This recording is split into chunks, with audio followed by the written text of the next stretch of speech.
Okay, this is the part 3 informal observation reflection. So we did a lot of conversing.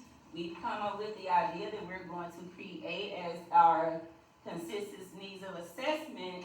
We're going to do writing workshops, and then we're going to implement that after spring break until the end of the school year, and then piggyback up on it the following school year. So let's just have a little conversation on different topics, questions that we have. Basically, what did we learn from this entire activity? Also, how would you use it? This information that you learned in the future from what we talked about in any type of activity. And then what activities or experiences do you need to bring bring to your learning from this observation to bring it to the next level? Well, I learned the strengths and the weaknesses of the campus from all 3 cohorts. Mm-hmm. That was eye-opening, and it kind of helps you understand where you've been and where you're going. Right. I agree with that. I was really impressed in knowing that the level that our sped is on. Yeah, that was very impressive. And also with going into the future, what we've got learned from here is to be very mindful of in-class support, the Yes. lack thereof, the true in-class support. We need to really,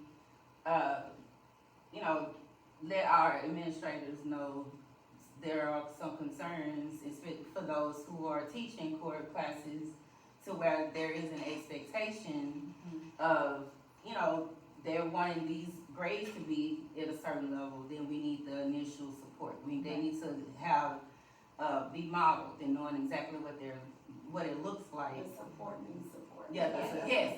support needs support. Yes, and the training for that, yes. Okay, so activities. I am a person that truly loves to include games and engagement activities for students to do. Again, we are general English teachers. We're in a department, so we can't just continue to be redundant with essays and then with stories, and then the stories are not as interesting. So we have to come up with certain things, some manipulators. They need to get out the seat. They need to do certain things in order for them to even want to be involved in this. So it is very important, and that's what maybe that was something we could have incorporated in inside of the consensus that, hey, we need to know how to do other things and include our EBs, because that is an area of need, right? We need to support our EB students as well.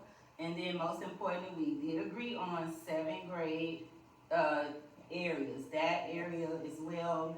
And then we need to try to do different things to get them to understand, because it is a lot of teaks. It is a lot of things that they have to learn in such a short time. So I want to continue to bring more activities, more things that they're bringing new ideas of whatever the story may be. Maybe we can bring something from home, or let them. We don't do field trips here at this campus for English for some reason, So that's something that would definitely bring them to the next level. Why you laughing?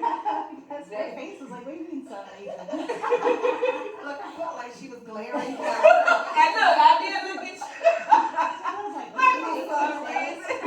But just to get, because most kids, they had left Crosby. So if they were reading something about lakes or things of that nature, then how can they relate to it or any animals when they've never seen it? Or they listen to Hamilton, but they've never been to a show. Or, they never actually been to a drama to see who does what. Yes, So, and background knowledge is broken right now, cause like, there are times we read a story and I'm like, well, think about a time that you went to a lake, and they're like, I've never been to a lake, and I'm like, man, so then you go to the YouTube and you pull up, you know, That's the a only quick resource video, we right? have. But then like, it's still not the same as like doing it in person, but at least then it's something. Right. Well, I think too, we can use more of what we have.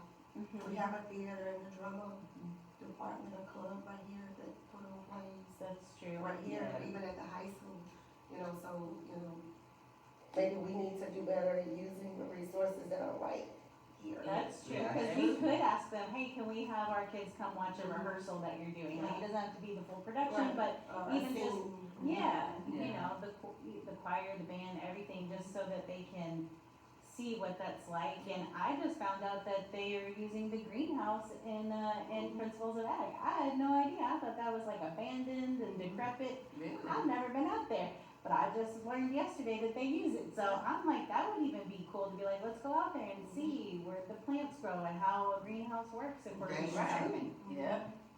So that's a giving them more opportunities to be involved and actually see it. Mhm. That way, when they do come across a story that they feel is boring, they can go back and remember, okay, well, we did this, or I Yes. saw that. They would know. Or that. just plan it purposefully, you know, Mhm. think about what we already have, Mhm. and then find resources geared towards Yes. what we Right. have.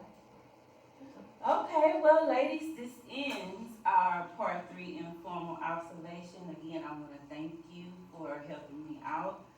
And this has been a long day, as we all know. With testing is a very big drain when we are participating in it, but I do appreciate you, ladies. And I hope you have a good night. You too.